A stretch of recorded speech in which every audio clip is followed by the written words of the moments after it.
നമസ്കാരം.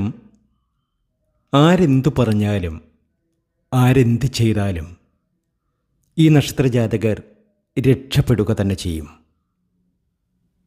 2025 പിറക്കുമ്പോൾ ഈ നക്ഷത്രജാതകർ സൗഭാഗ്യ സമ്പന്നതയിലെത്തിച്ചേരും. അതിൻ്റെ തുടക്കമെന്ന വണ്ണം 2024 ഡിസംബർ മാസം 1-ാം തീയതി മുതൽ തന്നെ ഈ നക്ഷത്രജാതകർക്ക് സൗഭാഗ്യമഴയാണ്. അശ്വതി, ഭരണി, കാർത്തിക എന്നീ നാളുകാർ ദോഷശമനത്തിനായി വിഷ്ണു ക്ഷേത്ര ദർശനം നടത്തുക. ഒരു വലിയ ആപത്തൊക്കെ ഒഴിഞ്ഞ് ഒരുപാട് സമൃദ്ധിയും സന്തോഷവും ഒക്കെ ജീവിതത്തിൽ വന്നു ചേരുന്ന സമയമാണ് അശ്വതിക്കും ഭരണിക്കും കാർത്തികയ്ക്കും. വിഷ്ണു ക്ഷേത്രത്തിൽ ദർശനം നടത്തി അവിടെ ഭാഗ്യസുക്ത പുഷ്പാഞ്ജലി, ഐക്യമത്യസുക്ത പുഷ്പാഞ്ജലി ഇതൊക്കെ നടത്തി മുന്നോട്ട് കുതിക്കുക. ഈ നക്ഷത്രജാതകർ ഇവർക്ക് സൗഭാഗ്യമാണ്, നേട്ടമാണ്, ഐശ്വര്യമാണ്. ആഗ്രഹിച്ചതും കൊതിച്ചതുമൊക്കെ ഇവരുടെ ജീവിതത്തിൽ ഇനി നടന്നു തന്നെ കിട്ടും. അശ്വതിയും ഭരണിക്കും കാർത്തികയ്ക്കും ഒരു ലോട്ടറി അടിക്കുവാനുള്ള ഭാഗ്യമൊക്കെ വന്നു ചേരുന്നു. ജീവിതത്തിൽ കുറച്ചു നാളുകളായി കഷ്ടപ്പെട്ടിരുന്ന, ഒരുപാട് ബുദ്ധിമുട്ടുകളും സങ്കടങ്ങളും ഒക്കെ സഹിച്ചിരുന്ന അശ്വതി, ഭരണി, കാർത്തിക എന്നീ നക്ഷത്രജാതകർ ഇനി ഒരുപാട് ഉയർച്ചയിലേക്കാണ് പോവുക. ദുരിത ദുഃഖങ്ങളൊക്കെ കുറയുന്നു. നല്ല സമൃദ്ധി ഇവരുടെ ജീവിതത്തിൽ വന്നു ചേരുന്നു. ആഗ്രഹിച്ചതും കൊതിച്ചതുമൊക്കെ നേടിയെടുക്കാൻ കഴിയുന്നു. ബിസിനസ്സൊക്കെ പരാജയപ്പെട്ടവർക്ക് ആ ബിസിനസ്സിലൊക്കെ നേട്ടങ്ങൾ വന്നു ചേരുന്നു. അടുത്ത നക്ഷത്രജാതകർ രോഹിണിയും മകീരവും തിരുവാതിര നക്ഷത്രജാതകരാണ്. ഈ നക്ഷത്രജാതകർ ദുർഗാക്ഷേത്ര ദർശനം നടത്തുക. ചൊവ്വാഴ്ചകളിൽ ദുർഗാസുക്ത പുഷ്പാഞ്ജലി, ത്രിമധുരം നേദിച്ച് നടത്തുക. ഇതൊക്കെ ഇവർക്ക് ഒരുപാട് ഭാഗ്യാനുഭവങ്ങൾ വന്നു ചേരാൻ കാരണമാകും. ജീവിതത്തിലെ എല്ലാ ദുരിത ദുഃഖങ്ങളും അവസാനിക്കും. ആഗ്രഹിച്ചതും കൊതിച്ചതുമൊക്കെ ഇവരുടെ ജീവിതത്തിൽ നടന്നു തന്നെ കിട്ടും. ഇവർ ഒരു കാര്യത്തിന് ഇറങ്ങി പുറപ്പെടുകയാണ് എങ്കിൽ ആ കാര്യങ്ങളൊക്കെ ഇനി നടന്നു തന്നെ കിട്ടും. അത്രയധികം നല്ല ഒരു സമയത്തിലേക്കാണ് രോഹിണിയും മകീരവും തിരുവാതിര നക്ഷത്രജാതകർ എത്തുന്നത്.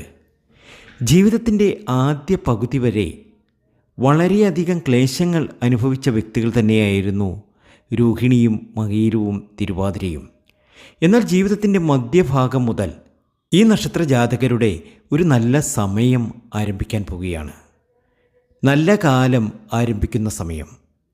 എന്തെങ്കിലും ഒരു തീരുമാനമെടുത്താൽ അതിൽ തന്നെ ഉറച്ചു നിൽക്കുന്നവരാണ് ഇവരിൽ അധികവും രോഹിണിയും മകീരവും തിരുവാതിരയും.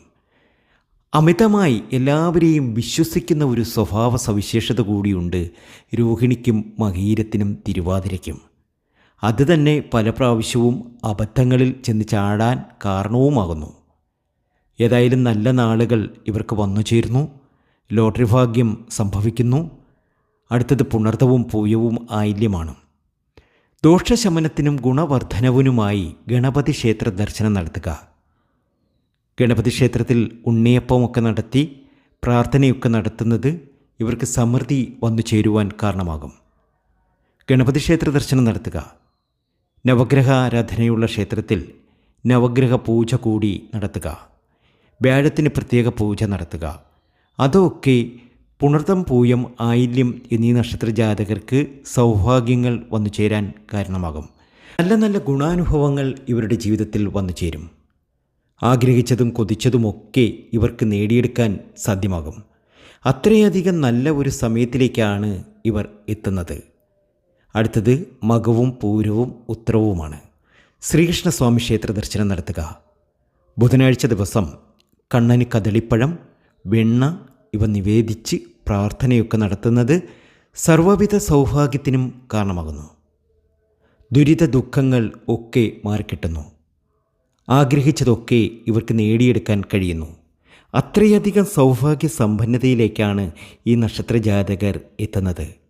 ബുധനാഴ്ച ദിവസം കണ്ണന് കദളിപ്പഴം, വെണ്ണ ഇവ നിവേദിക്കുക. ഇതൊക്കെ സൗഭാഗ്യത്തിന് കാരണമാകും. ജീവിതത്തിലെ കഷ്ടകാലങ്ങളൊക്കെ അവസാനിക്കും. നല്ല ഒരു ഉയർച്ച ജീവിതത്തിൽ വന്നു ചേരും. അടുത്തത് അത്തം, ചിത്തിര, ചോതി. ഈ നക്ഷത്ര ജാതകർ വിഷ്ണു ക്ഷേത്ര ദർശനം നടത്തുക. വിഷ്ണു ക്ഷേത്ര ദർശനം നടത്തി നെയ്വിളക്ക് കത്തിച്ച് തൊഴുതു പ്രാർത്ഥിക്കുക. വിശാഖവും അനിഴവും തൃക്കേട്ടയും അവർ ഗണപതി ക്ഷേത്ര ദർശനം നടത്തുക. ഗണപതി ഹോമം നടത്തുക. മോദക വഴിപാട് നടത്തുക. ജീവിതത്തിലെ എല്ലാ ദുരിതങ്ങളും ദുഃഖങ്ങളും ഒക്കെ അവസാനിച്ച് ഭാഗ്യാനുഭവങ്ങൾ ധാരാളം വന്നു ചേരും. ഞാൻ ഈ പറഞ്ഞ അശ്വതിക്കാണെങ്കിലും ഭരണിക്കാണെങ്കിലും കാർത്തികയ്ക്കാണെങ്കിലും രോഹിണിക്കാണെങ്കിലും മകീരത്തിനാണെങ്കിലും തിരുവാതിരയ്ക്കാണെങ്കിലും പുണർദത്തിനാണെങ്കിലും പൂയത്തിനാണെങ്കിലും ആയില്യത്തിനാണെങ്കിലും മകത്തിനാണെങ്കിലും പൂരത്തിനാണെങ്കിലും ഉത്രത്തിനാണെങ്കിലും അത്തം, ചിത്തിര, ചോതി ഇവർക്കാണെങ്കിലും സൗഭാഗ്യത്തിൻ്റെ പെരുമഴ പെയ്യുകയാണ്. ഇവരെ സംബന്ധിച്ച് നല്ല നാളുകൾ ആരംഭിക്കാൻ പോവുകയാണ്. ആഗ്രഹിച്ചതും കൊതിച്ചതുമൊക്കെ ജീവിതത്തിൽ നടക്കാൻ പോവുകയാണ്. നിങ്ങൾ രക്ഷപ്പെടുക തന്നെ ചെയ്യും. മൂലത്തിനും പൂരാടത്തിനും ഉത്രാടവും അവർക്കും മോശമല്ലാത്ത സമയമാണ്. വ്യാഴവും സൂര്യനും കുജനും ശുക്രനും ഇവർക്ക് അനുകൂലമാണ്.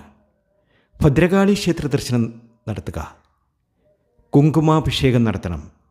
അത് ജീവിതത്തിൽ ദുരിത ദുഃഖങ്ങളൊക്കെ മാറി ഒരുപാട് സമൃദ്ധിയും സന്തോഷവും ഒക്കെ ജീവിതത്തിൽ വന്നു ചേരാൻ കാരണമാകും. ഭദ്രകാളി ക്ഷേത്ര സന്ദർശനം പതിവാക്കുക.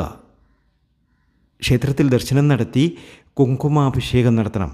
അത് മറക്കാതെ ചെയ്യണം. കുങ്കുമാഭിഷേകം മറക്കാതെ ചെയ്യുക. അതൊക്കെ ജീവിതത്തിലെ എല്ലാ ദുരിത ദുഃഖങ്ങളും അവസാനിക്കാൻ കാരണമാകും. അടുത്തത് തിരുവോണം, അവിട്ടം, ചതയമാണ്. ദോഷശമനത്തിനായി ശിവക്ഷേത്ര ദർശനം നടത്തുക. മൃത്യുഞ്ജയ ഹോമം നടത്തുക. കഷ്ടകാലങ്ങളൊക്കെ നീങ്ങും. പുരുരുട്ടാതി, ഉത്രട്ടാതി, രേവതി ഈ നക്ഷത്ര ജാതകർ സുബ്രഹ്മണ്യസ്വാമി ക്ഷേത്ര ദർശനം നടത്തുക. മുഴുക്കാപ്പ് നടത്തുക. ഇത് പൊതുവായ ദോഷപരിഹാരങ്ങളാണ്. ഈ ഒരു സമയത്ത് നിങ്ങൾ ഈ കാര്യങ്ങളൊക്കെ ചെയ്ത് നിങ്ങൾ മുന്നേറിയാൽ തീർച്ചയായും വലിയ സൗഭാഗ്യത്തിലേക്ക് പോകുന്നതായി കാണുവാൻ സാധിക്കും. ഞാൻ ഈ പറഞ്ഞ നക്ഷത്ര ജാതകർക്കൊക്കെ ചെയ്യേണ്ട വഴിപാടുകൾ തന്നെയാണ് ഇതൊക്കെ ചെയ്ത് മുന്നോട്ട് പോകുന്ന ഏതൊരാൾക്കും വിജയിക്കാൻ കഴിയും. സമൃദ്ധി വന്നു ചേരും. എല്ലാ നക്ഷത്ര ജാതകരുടെയും ഒരു പൊതുവായ ഫലം ഞാൻ പറഞ്ഞിട്ടുണ്ട് ഈ ഒരു വീഡിയോയിൽ. അപ്പോൾ നിങ്ങളൊക്കെയും ഈ വഴിപാടുകളൊക്കെ നടത്തി മുന്നോട്ട് തന്നെ പോകണം. സൗഭാഗ്യത്തിൻ്റെ പെരുമഴയിൽ എത്തും. ആഗ്രഹങ്ങൾ ഒക്കെ സഫലമാകും. ഇനി വരാനിരിക്കുന്നത് നിങ്ങളുടെ നല്ല നാളുകൾ തന്നെയാണ് എന്നുള്ള ഓർമ്മ നിങ്ങൾക്കുണ്ടാകണം. അപ്പോൾ നല്ലതുകൾ സംഭവിക്കട്ടെ. ജീവിതത്തിൽ ഒത്തിരി ഉയർച്ചകൾ നിങ്ങൾക്കുണ്ടാകട്ടെ. ഇനി ആഗ്രഹിച്ചതൊക്കെ നേടിയെടുക്കാൻ കഴിയട്ടെ എന്ന് ആത്മാർത്ഥമായി തന്നെ പ്രാർത്ഥിക്കുന്നു. മറ്റൊരു വീഡിയോയുമായി എത്തും വരെ നന്ദി, നമസ്കാരം.